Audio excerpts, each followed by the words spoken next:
What do you get when you combine a world-class EMS physician and medical director I speak pretty good English for a guy from Detroit.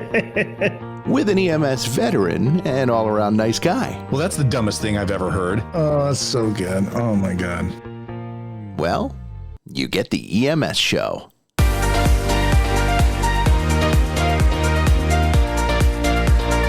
Taking it to the people, here's your host, Dr. Ritu Sani and Mike Verkest.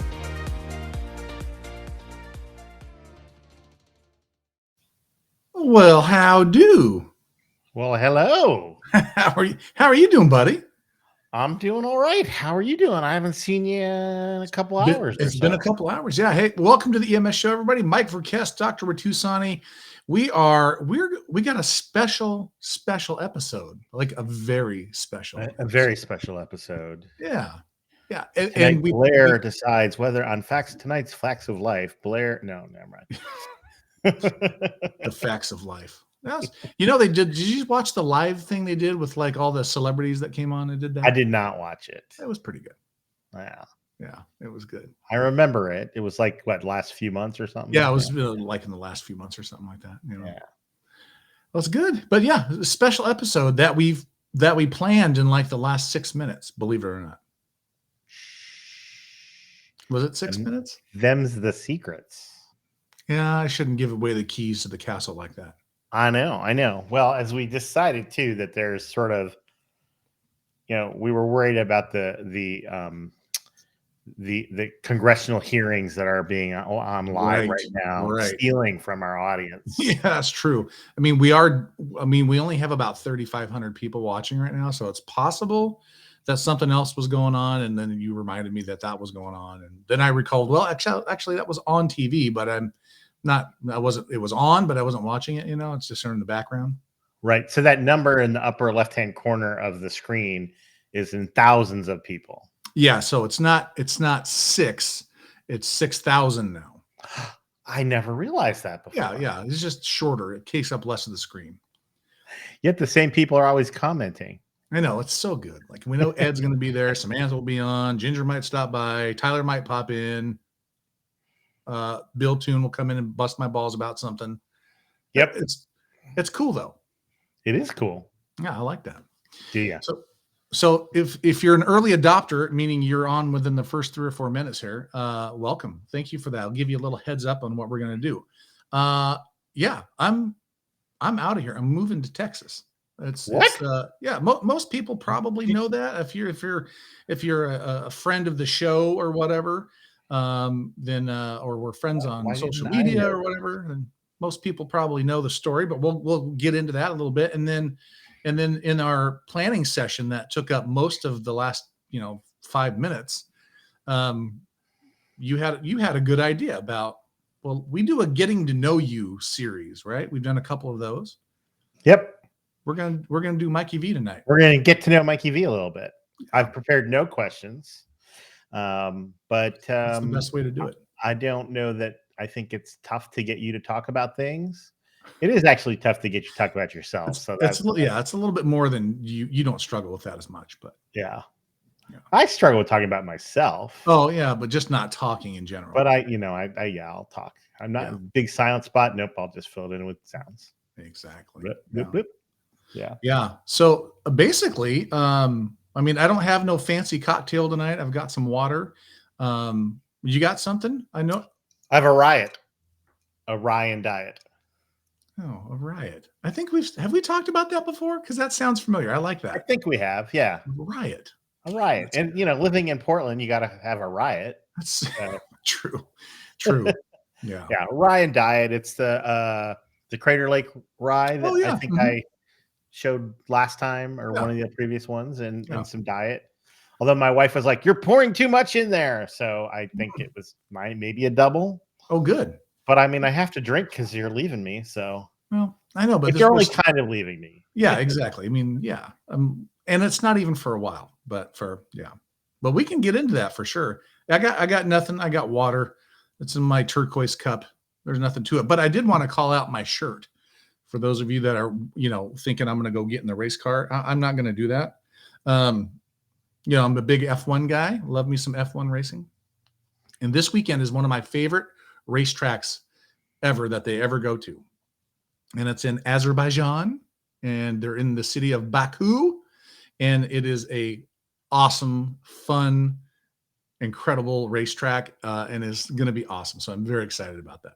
What makes it an incredible racetrack? It is a couple of things. It's very the teams is such a diverse circuit. There's one of the longest full throttle straightaways on the calendar, and there's also 90-degree turns all over the place. So it's a street circuit. And my favorite section that they go through is called the castle section. So literally like castle. Like, so they're cruising down this straightaway. They make a hard left. They go down. They do another left. They go straight down this thing, and then they get into this little area. And once they get onto this one of the back straightaways, they literally have this like S curve, and there's about a 12-foot section that they got to get through, and it's literally castles, and it's called the castle section. And it's very low speed, relatively speaking. And it's just amazing to watch them. So, but the teams cannot set up the car because it's so diverse, right? Like if they're on a high speed track, they set it up for that. If they're on low speed circuits, they set it up for that. But this has all those things, and it makes it impossible. So it's always full of surprises, and it's just fun. So you guys should check it out. And I'm guessing some drivers are better at high speed circuits, and other ones. Yeah, sure. Yeah, I mean they're all pretty good.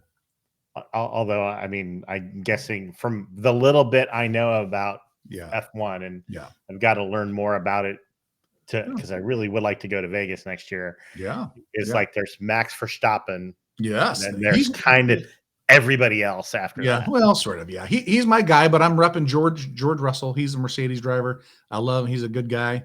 But Max is my guy, Max Verstappen. We're both Dutch, Verkest, Verstappen. It's a thing. Oh, yeah. I didn't really put that together. Yeah, it makes sense. So it's good. So, so you just told me like 6 minutes ago you're leaving. Yeah, I didn't know that. Isn't that wild? I know, that's freaking crazy. Where are you going? Yeah, so it was the last month or so has been pretty wild, and that's really what I kind of want to. That's really one of the things I want to kind of talk about is not my story, but the story that can happen to anybody, right? Like I wasn't looking for a new job. Perfectly content where I was. Probably got 10 or 11 years left. Working except for that sort of dickhead medical director that you right, had. Then other than that, but really, I mean, the takeaway. So I want to talk about the takeaway first, and then we'll get into the story a little bit. Yeah, I think that's good. Yeah, but I think the takeaway is you have no idea who is watching you, who is listening to you, who's paying attention to you. And either for good or for bad, right? Yep. Depending on sort of how you roll, your attitudes, beliefs, the way you conduct yourself, all these things. And that's kind of how I found myself taking a new role and making a career change when I wasn't planning it, and it was just wild. So the message to people watching or listening, if you're listening to this, is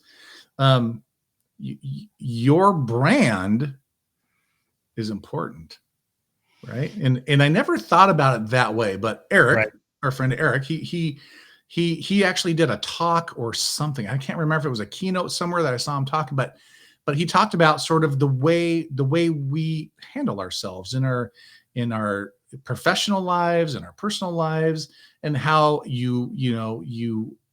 the stuff you tweet and the stuff you retweet and the stuff you like, and that people pay attention to that kind of stuff, and you have no idea kind of who's watching, right? And I know I already said that, but and so this experience has really solidified that and made me go, holy crap, it's pretty amazing, because there was a whole group of people apparently paying attention that I don't know them.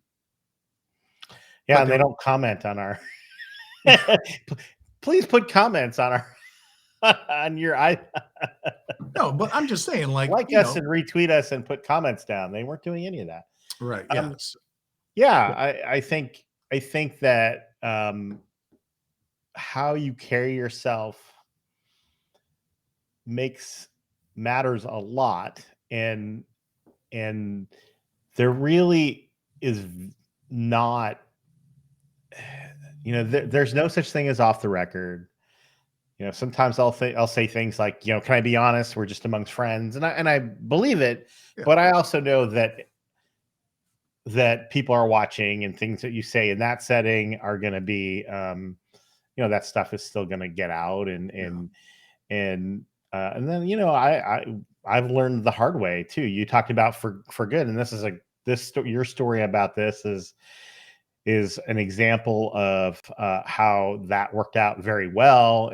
But we've all been, I think, in a place where it didn't work out very well. Yeah. And I certainly have been burned by things that I said, so I'll put it this way.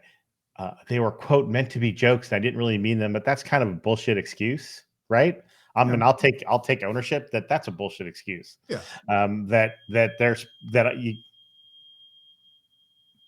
Is that your smoke detectors going off? Oh, that's the dinner detector going off. That's right. Great. I heard that clear over here at my house. Detector going off. Yeah. Make sure your house is not on fire. It is not. Okay. It is the broiler is in use. So, but things that you say matter. Yeah. How you act matters. And it's whether it's in front of one person, 2 people, 5 people, 10 people, friends, not friends, whatever. People are paying attention.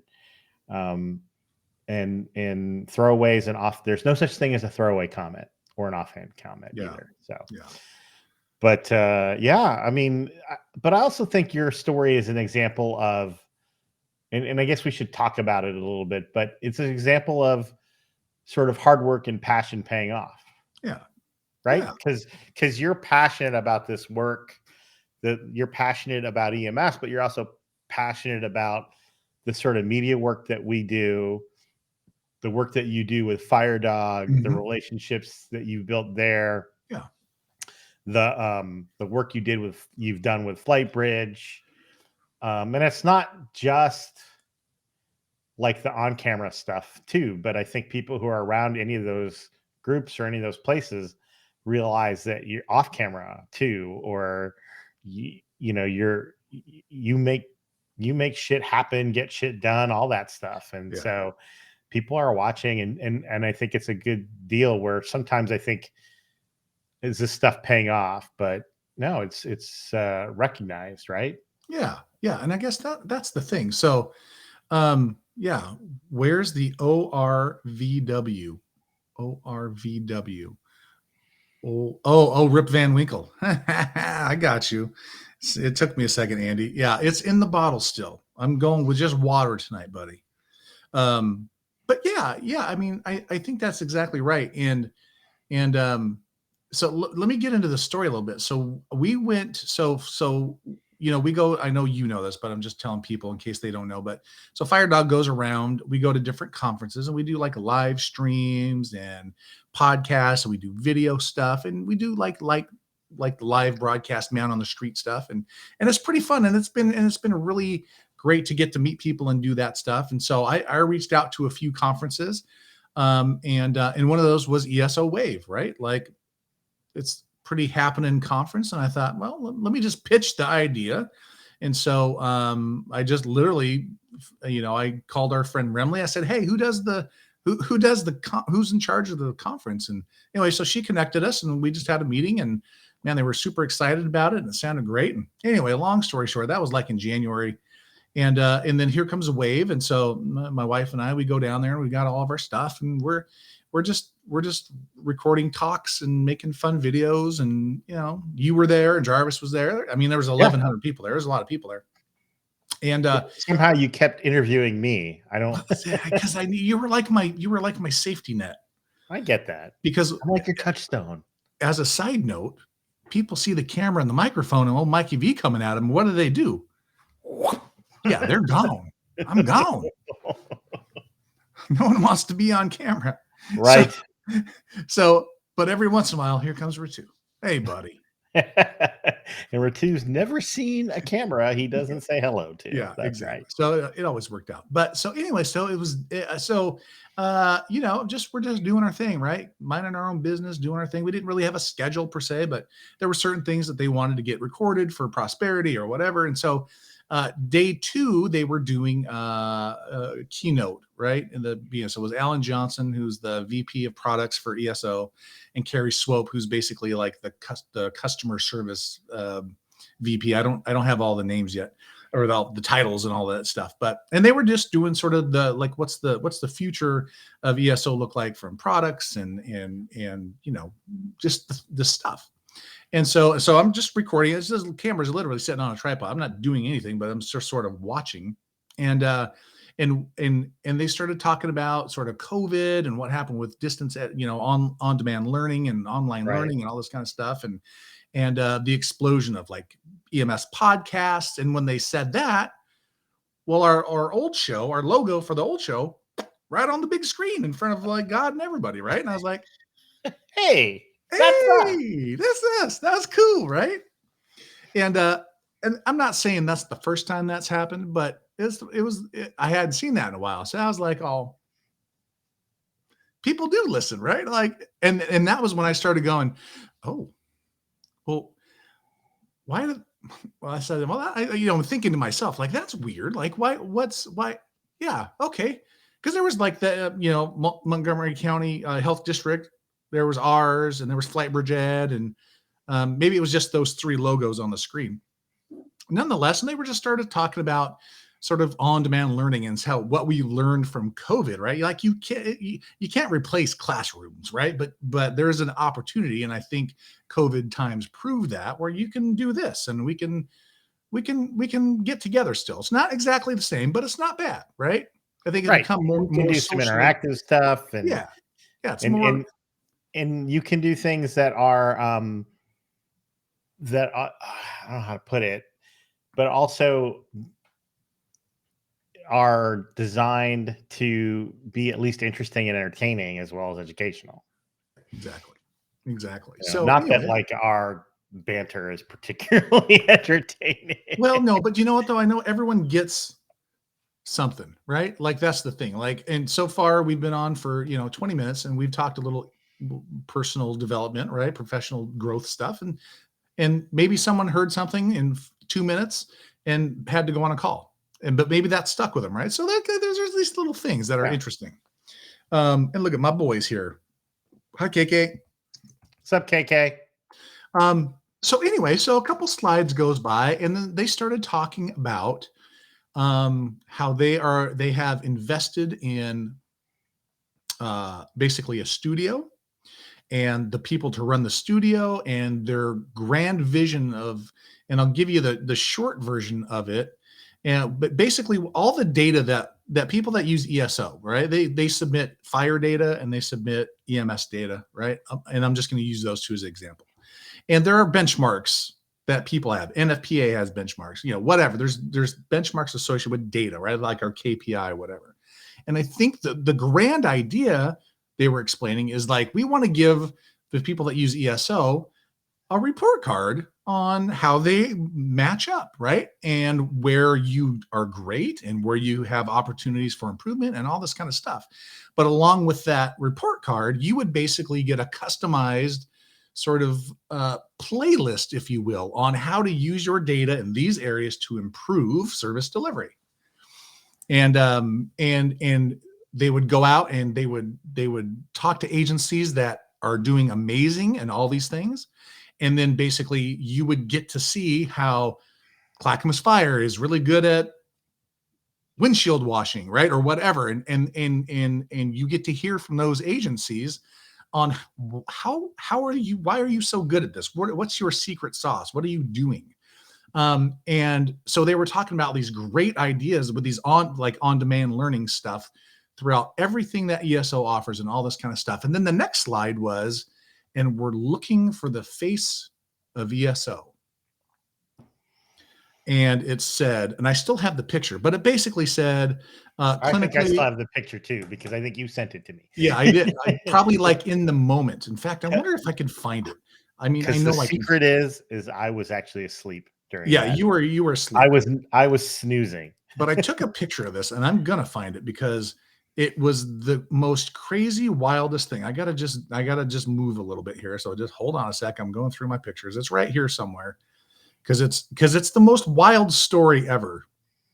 It's coming. It's going to be right. It's going to be. I'm looking right through our texts. Yeah, no, I'll find it before you will. It's right here. Coming 3, 2, 1. It's going to be right here. Here, because there's us eating our stuff in our bone marrow. Here it is, right here. I'll see if I can. I don't know if the camera will pick it up, but you can see it's like a. Come on, baby. There it goes. There you go. Wanted. The face of ESO. So I'm just going to pull it down and read it. But it basically said this. This is so wild. It said EMS or fire background, clinically and operationally current, enthusiastic, natural leader, national speaking experience, and not afraid of the camera. And if the hair didn't stand up on the back of my neck, and I took a picture of that, and I said, and I thought to myself, huh. Well, that's weird. And anyway, and so they went through the slide, and then they just sort of, went on with the rest of the talk. And so I took it, and I took a picture of it and sent it to my wife, and then I sent it to you, and I'm like, what in the hell is the world? Why am I in this room right now? Like this is so weird. And I just had this like feeling like in my guts, like, oh my God, this is so wild. Like, this is so wild. And so after the talk, I got up and I went to the back, and Dr. Myers was in the back, and he was talking to, maybe it was Chris Dilley, who's the CEO, or he was talking to somebody. And I said, why didn't you Alan Johnson? Yeah. And I said, why didn't you just have my picture up there? Right. I was just kind of joking. I'm like, geez, like, cause you're like, that's me. And they started laughing. Ha ha ha. Anyway. So after the talk, I went up there, and they're like, we were hoping you would come and talk to us.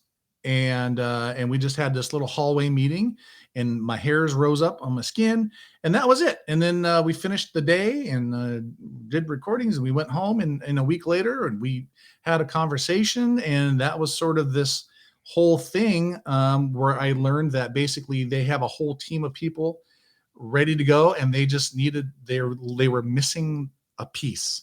And the piece was me, basically.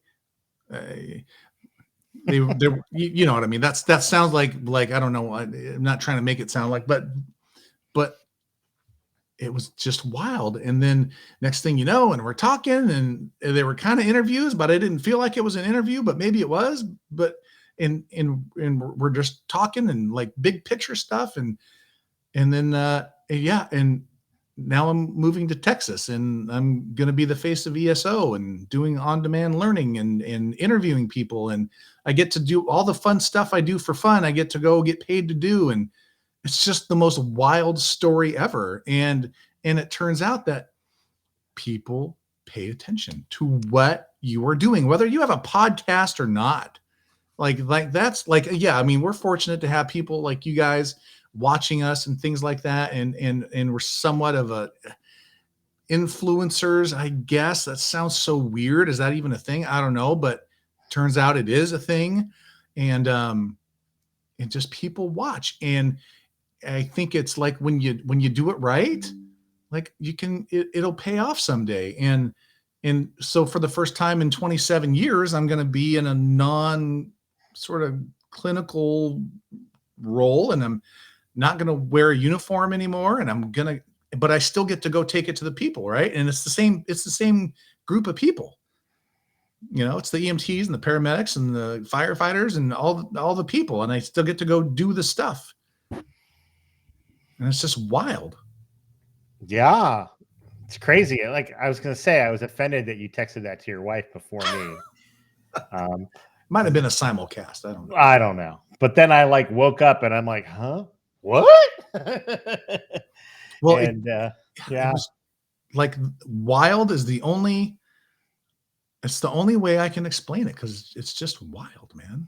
Yeah, and I think, yeah, and I think again it comes back to, at the very least they looked at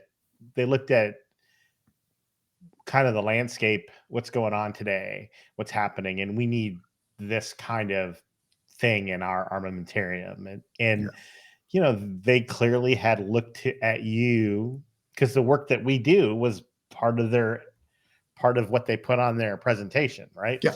Yeah. So they had looked at you as an example, whether or not it was, you or somebody else, but at the very least, you were the inspiration. And I think that the fact is you're the real deal. And so, when I sit here and talk to you, it's not really any different than when you and I are like we were earlier today in a meeting, sitting and talking, or like when I'm at your house giving my daughter a shot. This is how when we talk. This is how we talk, and it's me. There's no hidden Mikey V. Yeah, right. You get this the Mikey V that you see on the EMS show is the Mikey V that we see all the time, and which I think is important and genuine, but.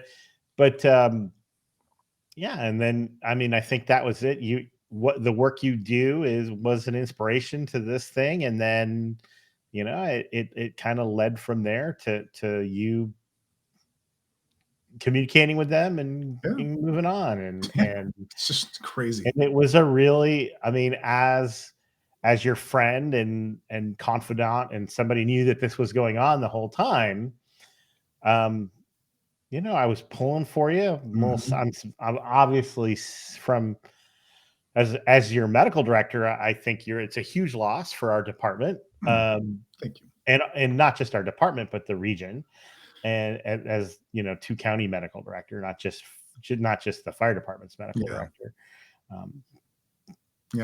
But watching this kind of whole thing play out, and I think you're right. I think that good work that's got clear passion and energy is recognized, even if it doesn't necessarily feel that way. Yeah. And that's good. It doesn't hurt that Brent has been on our show multiple times. True. Yeah. But we got to be careful though. We can't have like all ESO people on this show. Right. Exactly. Yeah. This is not going to turn into the ESO show. Yeah, no, because they're paying you, but they ain't paying me. That's right. That's right.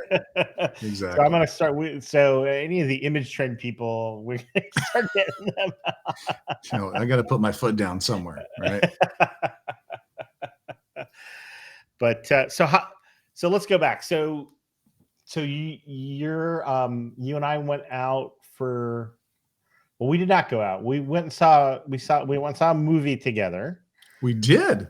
But it was right after your birthday. 50th birthday. As I say, and it was kind of a milestone. It was, 50. Big 50. So backtracking now, 50 years old. So I changed jobs when I was 45. Not necessarily, I wouldn't say I changed careers, because I went from being an emergency physician somewhere to being an emergency physician somewhere else. And still was still doing all my same EMS stuff, right? But it was weird being the 45-year-old new guy. So you get to be the 50-year-old new guy. Yes, I do. Which is, you have to look more thoughtful, I guess. But so how long have you been in EMS now? Yeah. So this year, in fact, we might have passed it, but this will be 27 years. 27 years. So I got my EMT in 95, and so right out of EMT school, I basically went and became a volunteer firefighter for the city of Talent, Oregon, which actually burned down most of it in 2020 with those big wildfires that we had out here. Yep. So people that are watching might remember that. But yeah, so a lot of that place burned down. But yeah, so and you want to talk about, we might have had 2 calls a week, so it wasn't a very busy place. There was two firefighters? Yeah, 2 firefighters. I think they were Monday through Friday, and like a quarter time chief. And then they had volunteers that, that were public like they worked at the water department for the city that, there would be a call and then they would just go and get on the fire truck and go. Well, they already had the water. So yeah, exactly. Exactly. Yeah. It shouldn't be a water truck, not a fire truck. Right. Because that's true. They don't actually bring the fire to the location. Yeah, exactly. But what do you do? What's your water fighter? Yeah, exactly. Yeah, it doesn't be a water fighter when I grow up. Yeah, it doesn't have the same. It doesn't ring the same. Yeah. Oomfa. We don't. It's not like the same thing. So yeah. Okay. 27 years. Yeah. And you and I have talked a couple times. You told, actually, I think we were in New York when you actually told me, I hadn't heard it before, the story about your military service. And we don't need to go through all that again unless you want to tell that story. But that was a weird story. Yeah. I was in the Air Force. Wild blue yonder. We'll just leave it at that. Yeah. And then that ended. You ended that. Yeah. But I think when we were talking with Titus and Dan, you talked a little bit about what drove you was the wheelchair van stuff. Was that before you got your EMT? Yep. And before you do that, I just thought about that. First of all, if you haven't listened to our Titus and Dan, it's really good. Yeah, it was Those really guys good. are really good. That's a good, if you want to go back to the Tubes of You and watch that, or download that podcast. They're Titus and Dan from A&E's Night Watch. But there was like a weird rumor circulating that Titus had died. Did you see that? It is the most ridiculous thing I ever saw. By the way, if Dan's in there or Titus is watching, or you're going to listen afterwards, because they're big fans of the show, by the way. Big fans. Yeah. So much so that Dan puts pictures of me looking sad up. That was pretty good. Even I thought that was pretty funny. Yeah, that was the old Snapchat filter. But yeah, so the story is, unfortunately, one of their colleagues passed away, right? Yes. That is unfortunate. Yeah, terrible. And lots of loved those guys. Never easy. And I don't know if he was active still with New Orleans EMS and I don't know the story, but he was African American. And so of course Dan tagged Titus in this post with pictures of Dan and the gentleman who passed away. Who doesn't look anything like Titus, by the way. Other than being a black guy, they don't. It's a completely different person. So yeah, and then all of a sudden, there's literally like headlines saying Titus from A&E's Night Watch is dead. So much that Titus has to tweet it. He's like, I'm very much alive. Thank you. It's not me. So anyway, ridiculous. But so that was a squirrel. Squirrel. But you talked a little bit about that whole how did you get into EMS piece? Yeah. But just the recap, like you were doing wheelchair van stuff. Yeah. What was that? So a guy came. So I was actually working. So after I got out of the Air Force, I went and did a couple things. I worked at like Pizza Hut, and then I worked at Montgomery Ward. They opened up a brand new Montgomery Ward in the mall. I worked at Hudson's for a while. Yeah, I don't think those are not around anymore. Not sure but anyway, and so I just worked in the men's department, and it was fine. I mean, it was, I was 22 years old, and it was. Did you sell suits? No, they did. I don't recall us having suits. We had like accoutrement, like suit, like ties and stuff, but there was no suits, but it was like menswear. And so anyway, so this dude comes in and he's like, I'm looking for red polos. Like, I'll never forget this. And I'm like, okay, first of all, that's weird, but he's like, I need like 10 red polos all in the same size or whatever. And I'm like, well, what? Sure. But what do you need them for? He goes, well, I'm starting a business. And I said, oh, well, what do I'm just, you like, yeah, no, well, yeah, we were just rapping, right? Like, I don't know. He's a customer. And he starts telling me, he's like, yeah, I retired from Schaefer Ambulance down in LA, which was, for those of you that don't know that was like they were a mom and pop or, it was a funeral home that went all the way through. And I think they finally went out of business in like the late 90s or early 2000s. But it was like, if you go back and watch emergency episodes, Schaefer ambulances in that show a lot. So there was Mayflower and there was Schaefer, but it was just a private ambulance company. Anyway, so they grew and they were huge. Anyway, so he's like, I retired from there. And he's like, about a year ago, Schaefer started doing these like stretcher transports, right? So stretcher and wheelchair. So people that needed to lay down, but didn't need an ambulance, right? But they couldn't sit in a wheelchair. So like they had a name like an ambulette or a cabulance or some terms that they would use down there. Yeah. Anyway, it was basically a wheelchair van with a stretcher in it. Like that was it. And he's like, there ain't nothing like that here. And that's my jam. And I said, oh, well, yeah, I'm a volunteer. Or no, I wasn't a volunteer yet. I'm like, oh, that sounds really interesting. He goes, yeah, I'm looking to hire 1 or 2 people if you want. So I just started talking to him. Next thing you know, I'm working for this company called NetCare, NET Care, non-emergency transport. NET, yeah, so very clever. And he brought up the most shittiest, terrible equipment ever. It was horrible and it was somewhat embarrassing, but we made it work.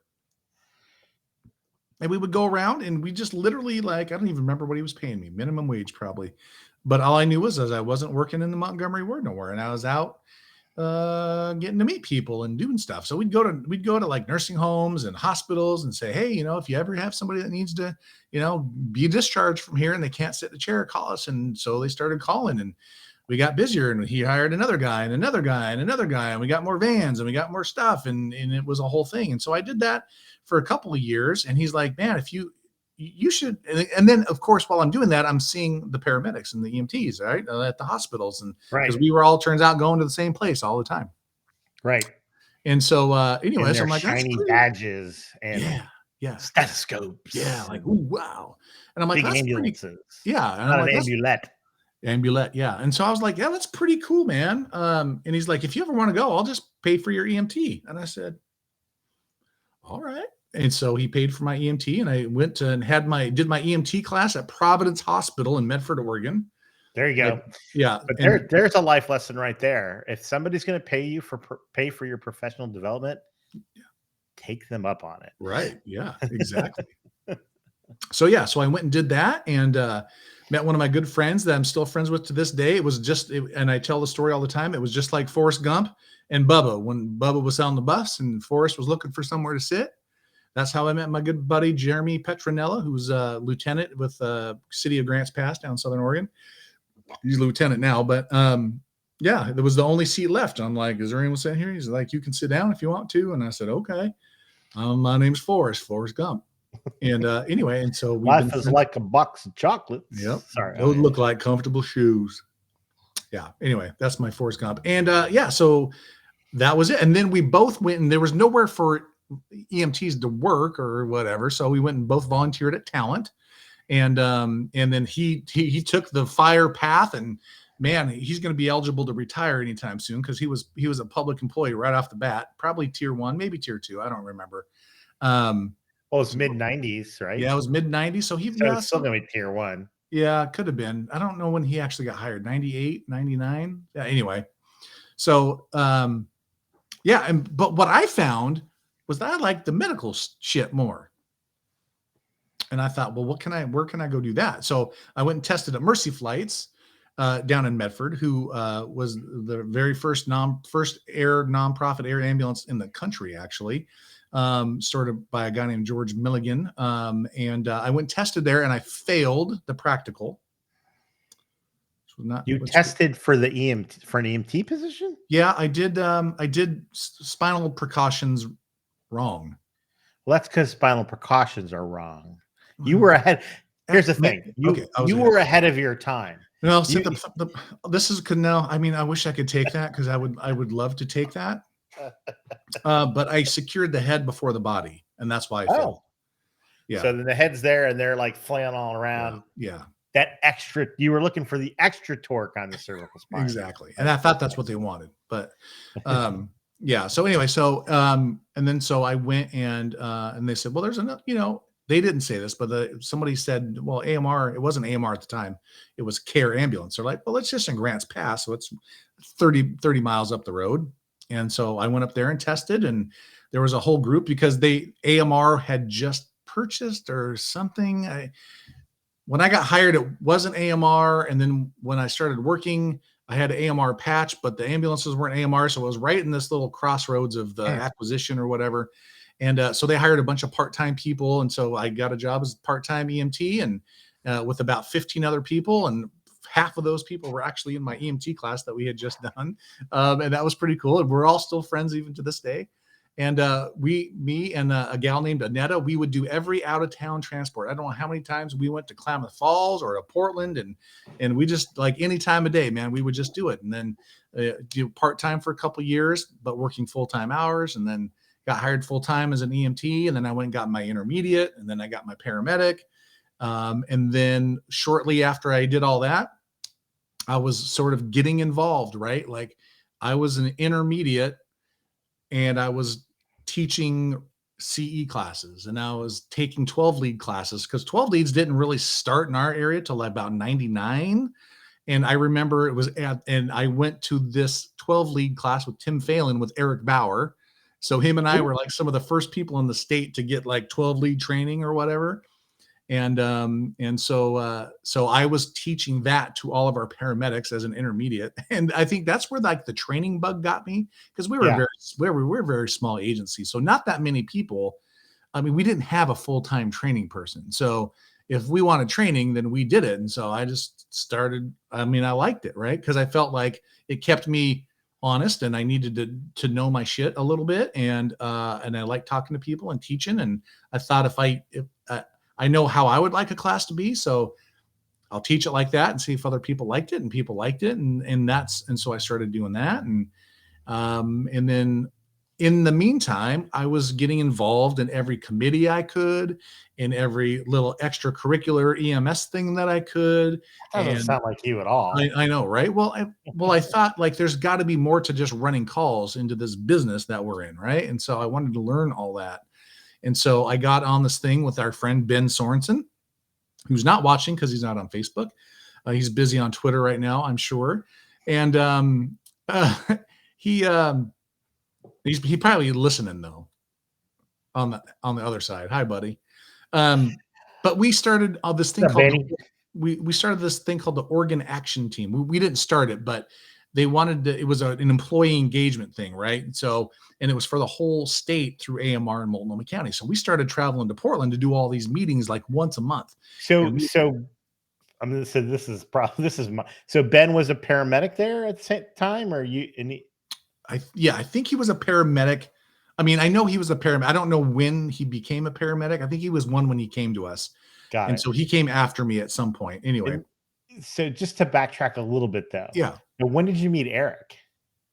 So he was, not that I'll say nice stuff about Eric, but no, I will, because I think he's a key part of how you are, why you are here right now. 100%. Yeah. Right.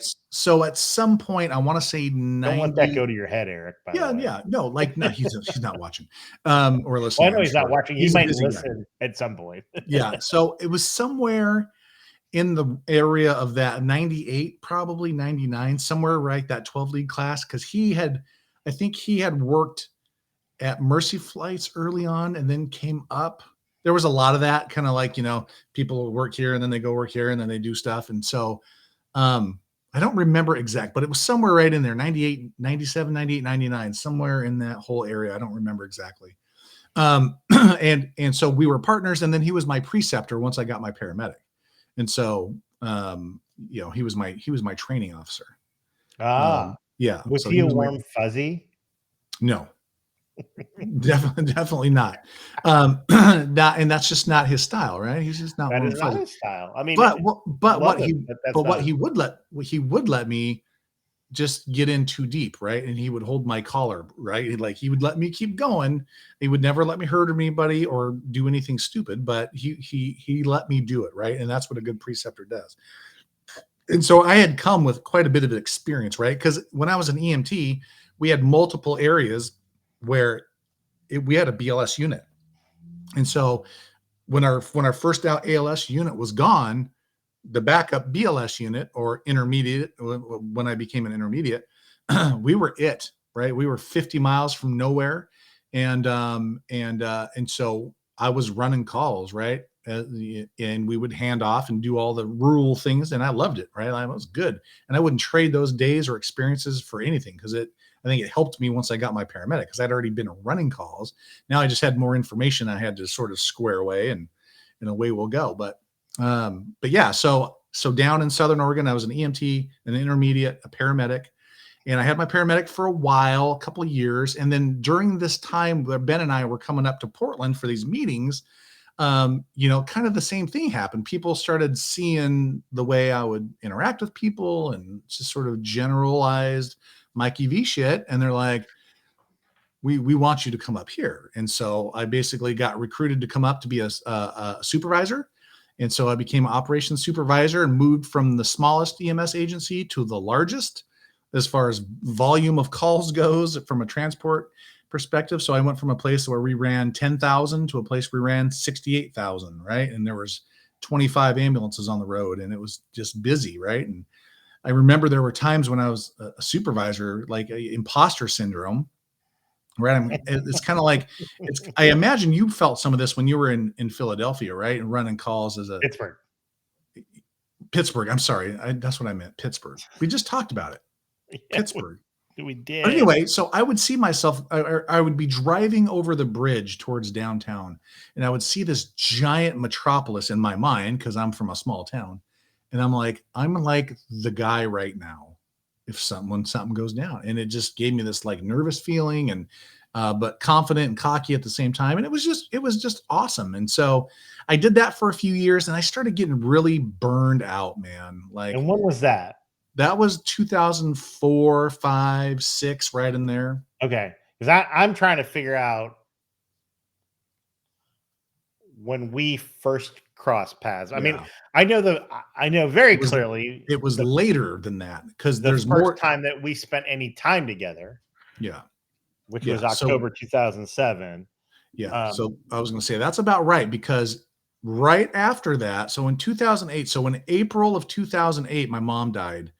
And it was right during that time where Jan Acebo, who was the Multnomah County training officer, left, and the training spot opened up. And I thought, well, shit, maybe that's the answer to this 4 on, 4 off, 12 hours a day grind that was killing me. Right. And it wasn't the people. People were great. It was just that I just felt like I was always at work. It was hard. Well, you had to work with Prince Metal too. That's well, that was way after. That was way after. Okay. Yeah, he didn't come over till way after. So got it. So in 2008, so I was the ops supervisor, one of the ops supervisor for 4 years. And then in 2008, I became the training guy. So, day shift, like home every night, no night shifts, that was great. And so I did that, and I learned a lot of stuff. And that's really when I got my flow. But then again, you go through these ebbs and flows in your career where you're like, and I don't know if this is just my personality or if this happens to everybody. I'd love to see somebody chime in. There's plenty of people watching, but maybe they're just listening, and that's cool. But you just go through these ebbs and flows where I don't know if I just get bored, if I feel like, okay, I got this is fine. And then it just becomes this routine sort of boring shit. And there's research and there's classes, and you just do it. I don't know what it was. I was sort of tired of working in EMS. I was like, it's kind of boring, right? Like, yeah. So before, so I do want to throw in the time that we spent, like an entire day together, and it would get pouring rain. Oh yeah, top off. That was so was that 2011? That was 2007. God bless. Yeah. So I still don't know how when I look back on it. Yeah, why were you there with me in that time? It was weird. I was there. Oh, I know why. So I was. Were you the state? Were you the state medical director? I was not the state medical director yet. It was, but it was close. It was coming up. I became the state medical director let me find the plaque. Actually, they put the wrong dates on my plaque. Oh, that's I became the state medical director in 2007. I did that for 5 years. But yeah, well, then that would have been right? no, late 2000, like second half of 2007. Okay. So this was still, I was the Lake Oswego medical director, but I think I'd already decided I'd taken the job. And I was the regional hospital online medical, like MRH medical director. I think that's what drove that's what kind of led to that. And I was Lake Oswego Fire's medical director. So there was this federal full scale exercise called Top Off, where they simulated a radiologic attack on the city of Portland, and it was funny because apparently when there's a dirty bomb attack, there will be 73 fire engines pre-positioned. Yes. Because they had like this simulated attack location with and we all like went there. It was at the it was like behind Portland International Speedway or something, or raceway out that way. It was exactly. It was at the Expo Center. Yeah, right? North Portland. And they had that. So like I remember showing up there and there's literally 60 fire engines pre-positioned. Yeah. And like well, 25 they timed them to come in. Yeah, 25 or 30 ambulances. And then you heard a little boom, and then all this like dispatch stuff. And like within 6 minutes, I think they had identified that it was a radiologic bomb and all this stuff. But we ended up, like I went in there with John, the Multnomah County medical director. The next thing I knew, John's like, "Will you stay here? I'm going over here." And the next thing I know, it's me and Mikey V are running the triage section. Yeah. And then there are like 100 volunteers laying out on the ground as patients. And we're like, it's just you and me. And we're like, oh shit. Yeah. And then it starts pouring rain. We went from simulated patients to actual patients because the simulated patients got hypothermic because it rains in October about 60% of the time in Portland. Yeah. So and so that was our first kind of And one of the things that I was doing there was I had sort of created, with the help of some IT guy, an online real-time patient tracking system that I actually won an award from the Oregon Health Authority, the Oregon EMS section for that. Actually, it was pretty. And it was based on a Google spreadsheet. Yeah, it was a shared Google spreadsheet that basically all 15 hospitals had an MRH, and anyone could pull up. And we had triage tags that had a barcode. So I basically hit the barcode. I had barcodes for the hospitals. So I'd scan this barcode, boom, that's the patient. This was a male. He was 6'8", and literally have a little shopping scanner, right? So barcode of the patient number. I had male and female. Boom. I had numbers. So 17-year-old male. I had what color. So they're red and they're going to this hospital. And basically it would update instantaneously. And anyone who had that spreadsheet would see that they are getting a red patient going to this hospital. And then on the other tabs, they could just look at their hospital and see who's coming to them. And it was really slick. And so we were trialing that thing. It worked out pretty good. It was really good. But for me, I remember, I don't think that was the first time I'd met you. Probably not. I mean, I don't know that I was doing, was it 2000? Are you sure on the date? 2017. I just checked. I checked on the, like, I checked on the website for like that was in 2005, buddy. Top Off 4. No, it was Top Off 3. Top Off 3 was supposedly Connecticut. No, I'm looking at it right now. So this now. thing I'm looking at says Top Off 4 was right. was Oregon and Guam, and it was You're right. October It was 15th through 2007. You're right. I'm 24, sorry. You're right. 2007. You're right. And so the other thing I remember is it was my wife's birthday was the next day, and I'm like, oh, what are we doing? But that was the first time we'd met before because you were a field soup. Yeah. And I was an emergency physician, and you run into the field soups. But that was the first time you and I spent any like time together. Yeah. But we spent that whole day together. I'm like, hey, this guy's pretty cool. I like this guy. I wonder if I'll do anything else with him anytime soon. Nah, probably not. That's so funny. 15 years ago. Yeah. Wild. Yeah. And then so I did that, and I worked in that position till the very end of 2015, where and that's when I ended up going to Clackamas Fire. The training, the Multnomah County training position. Yep, worked in that Multnomah County training position, and again did lots of fun stuff and had a great time with that. And hey, listen, I worked for AMR for almost 20 years, and yeah, there was good times and bad times, but I got to tell you, I mean, overall, I have no complaints about my time at AMR. In AMR in Oregon is probably different than maybe other people know about that, and I still have relationships with everyone that I worked with there, and I had a great time working in Portland with those guys and gals that, I mean, there's some busy folks. So I had a great time. But yeah, then I transitioned full circle back to the fire department. Yeah. As an EMS guy. What's interesting about some of the folks that you've named, and then some of the people that came after you too, but a lot of the folks that came through AMR with you at that time, Tim Case replaced you. Mm-hmm. I was Josh Santos's boss at AMR, who's now my boss at Clackamas. Yeah, and Aaron Monig worked for AMR for a time, did he not? Yeah, a lot of people did, yeah. Although he ended up down in Salem. But a lot of folks from that time are now like Janice Sebo and Aaron are in Multnomah County's leadership. Tim Case is the EMS coordinator in Washington County. And frankly, the only reason any work gets done there, because otherwise it would be dependent on me. Right. And that keeps me in line. So yeah, I mean, there was a lot of people that came through AMR that have sort of moved into positions of leadership within the region in EMS. And I think that's awesome.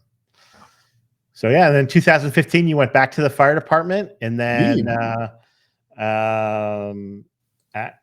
in a department that was looking to be kind of better at EMS. Yeah. And so, I got sort of headhunted again, wasn't looking for a job. Turns out people are watching what you're doing.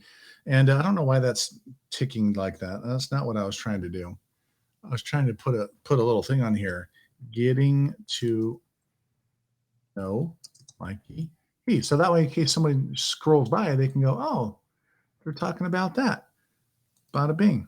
There. That's what I was trying to do. Did it do it? Yeah. Yeah, it did it. Okay. Anyway, so did that. Learned a lot of lessons at Clackamas Fire. Totally different system going from sort of private to public.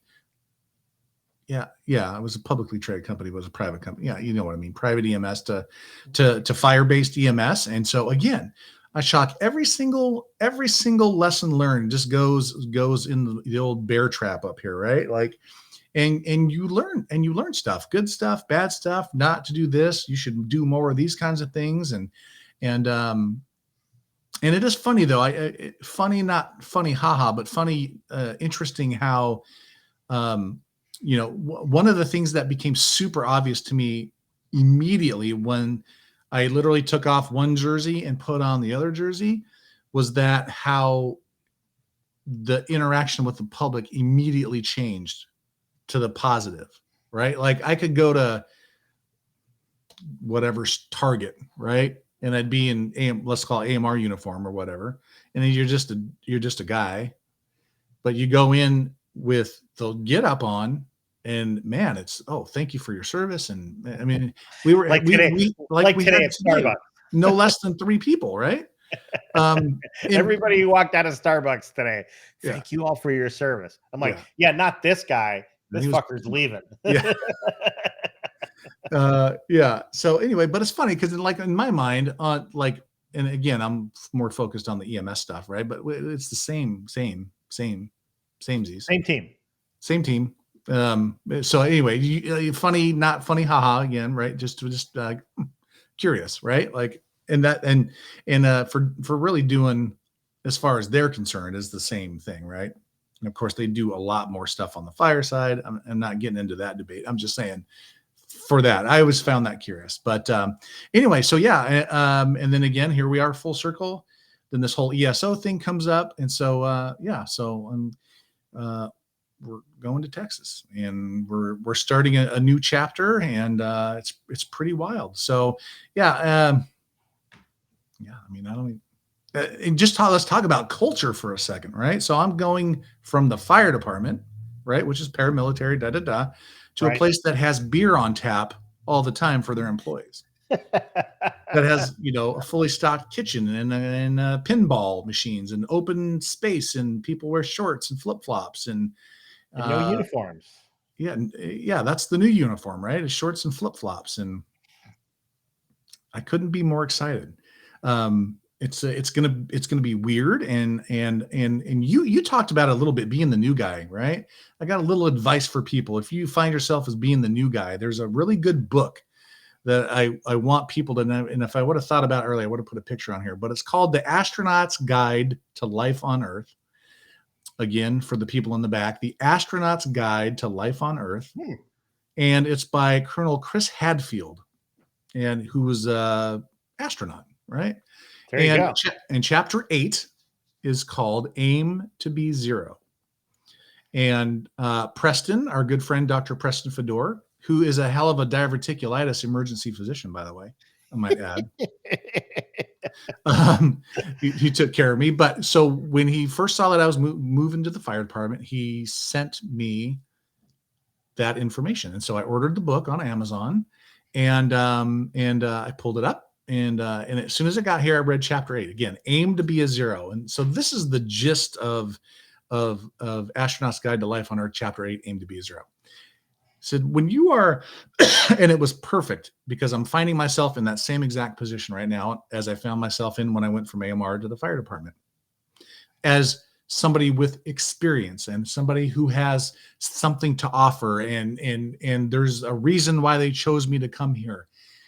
And that is the most minefield laden thing you can possibly do, is to go in somewhere and start creating this change when you have no idea about anything about the way this new company or this new agency works.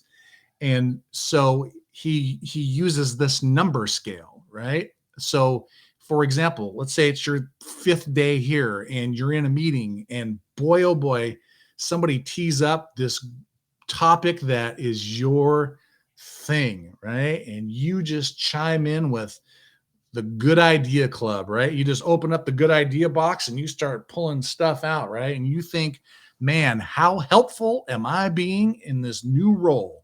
And you're all proud of yourself. But what you were doing is you're undermining like just everything about what's going on at that company, because you have no idea what's going on, right? And so that would be like a -3, right? Like that's not helpful. You think it's helpful, but it's not helpful. And then a +3 is sort of the opposite, or maybe that's a +3. A -3 is where you actually go in and deter, and it's just, you're doing the opposite, right? It's not good. So the aim to be a 0, right, which is you listen more than you speak, and you have to evaluate your surroundings. You have to evaluate this organization and learn the culture and the values, and learn that me coming in a suit would be the dumbest thing ever, because nobody wears a suit, right? Like that's just dumb. So it's little things like that. And so I think there's an expectation as I move on to this next chapter that they value my experience. They value the thought leadership. They value all these things that I bring to the table, but I have to be cognizant to sort of rein that in until we have our bearings here. Man, it is pouring rain outside, by the way, at least here in Canby. But anyway, so I plan on aiming to be a 0 until I get my feet underneath me. I understand the culture and the people, because it's going to be a culture shock, I have a feeling.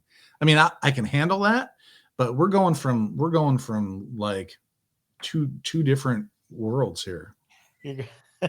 You're going from the fire service to a tech company. Exactly. You're going from Oregon, which even if someone were to run more conservative, is still super liberal, right, compared to Texas. Yeah. Although you're going to Austin, which Yep. is sort of blue dot of Texas. Yep. You're going to a place with not much rain, not nearly as much rain, rather.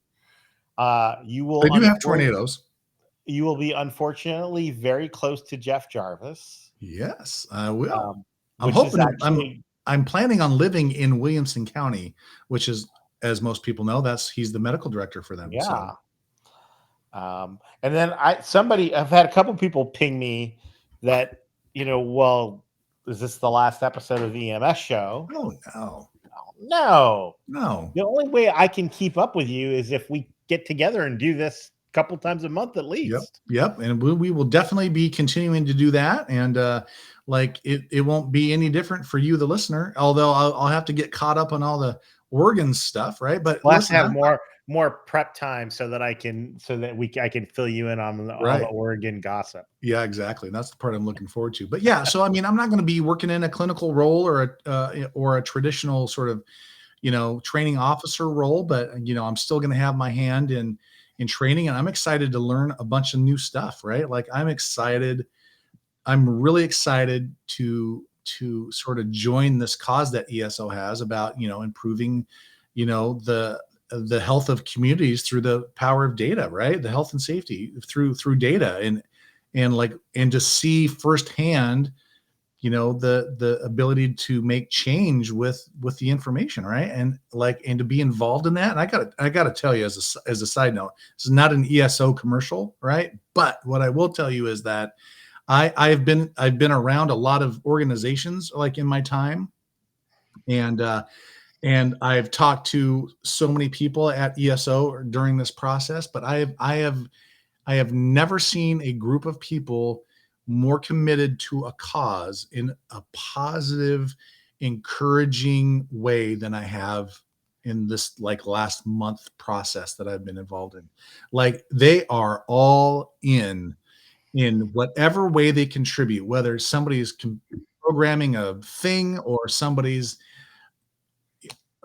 it's just amazing to me. And I'm so excited to sort of be involved in that and see that sort of, again, it's sort of related, right? We're all together in this thing that we're doing, and my focus will be a little bit different, but I'm still going to be sort of like in fire and EMS. And I love that. And that's, again, what's so attractive about this, but I get to learn more stuff, and I get to be a part of this other thing that's bigger than one person. And everyone's got this, just great attitude and common goal, and they love what they do. Right. Yeah. So, well, your impact in this community, I can't say enough about it. I mean, your impact, not just in your fire department, but in the county, but not just in the county, but in the previous county, and not just those two counties, but in the region. People are very excited for you. Yeah. I personally am, of course, extremely excited for you and supportive. Yeah. And again, I know that you and I will continue to do this and continue. But it's not going to be hard. It's going to be impossible to replace the combination of leadership, passion, and communication ability, organizational ability, all the things that you bring to the table, and the impact you've made in this region is immense. So as the medical director of two counties, I've had a couple people pinged me on your announcement. Other people like, how are you? And I'm like, well, I be honest, I mean, I'm very mixed. As a leader, and I'd like to think I'm a leader in the community. I don't know, maybe I'm not, Clearly. but folks that you work with, people that you work with, and you want them to be successful. And I think the best sign of leadership is when somebody actually leaves, right? And if people leave because they're pissed off, that's not good. If people leave because they're going to better opportunities, not because your opportunity sucks, but because they're growing into them, that feels really good. So I'm so thrilled that you are doing this, because this is right up your alley. Like, this is so Mikey V. Yeah. It's like, it was meant to be. But we had lots of good plans about the shit we were going to do here. Yeah. Like, we were going to do some stuff. Well, I'm and now I don't know how to do that. And so from the perspective of running our EMS system and bringing kind of unique educational opportunities and unique education, we were talking about different ways to bring education to the masses and things like that. Yeah. I'm bummed, and I feel like we're never going to be able to replace you. Well, thank you. And you won't, but you know what? It's okay, because the next person that comes in, and it's going to be different, and there's going to be way better things that they're going to do, and there's going to be things that they won't do the same. And that's what happened, like when Tim replaced me in Multnomah County, right? Like, there were things he was way better at than I was, right? But there was also a lot of things that I was way better than he was. And that's just, you just gotta, and that's where you rely on your team to fill in those gaps, right? And so I think we've got a good team in our account, in our whole system, and the little parts get filled in, right? And it won't be the same, but and it creates an opportunity of growth for somebody else to grow, right? Yeah, that's a great example. You left Multnomah, Tim filled in, Tim grew in that position. Yep. And now Tim is a really pretty spectacular leader in Washington County. Yeah. And that growth kind of led there. So I agree. It gives somebody else an opportunity to grow, and we want folks to grow. And I think that's good. Yeah. I wonder, and I was just going to say, I just posed this question to the people watching, because there's still, by some miracle, 9,000 people watching, is, what are you doing, right, to grow your brand, your personal brand? What are you doing professionally to stand out, right? Are you hesitant to do something? Are you like, go join the committee, go do the QI stuff, do the chart review, do the safety committee. I don't care, be the inventory guy, like, do something to sort of re-engage yourself. So don't be scared to do that, right? Go be bold.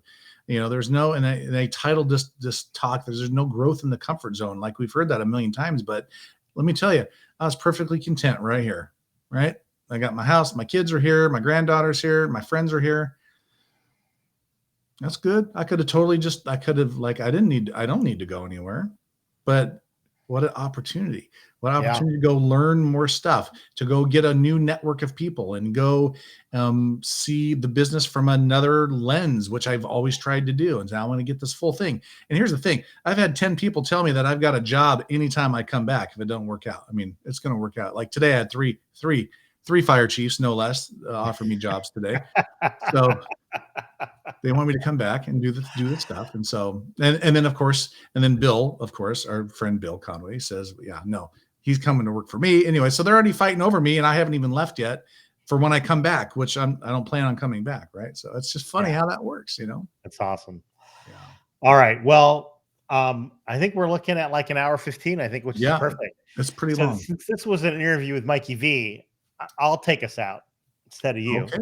That sounds works. Good. So, take us out of here. There you go. So, on behalf of Mike Verkest, or Mikey V, I am Dr. Ritu Sani, and you have been watching or listening to the EMS Show, a Fire Dog production. Thanks, everybody, for watching and listening, and we will see you next time, because this shit ain't ending. It ain't ending. All right. We'll see you guys all later. All right. Bye-bye. Hey, thanks for listening to the EMS Show. Let's continue this conversation. What do you say? Check out the official Facebook page and Twitter feed. The EMS Show is a Fire Dog production.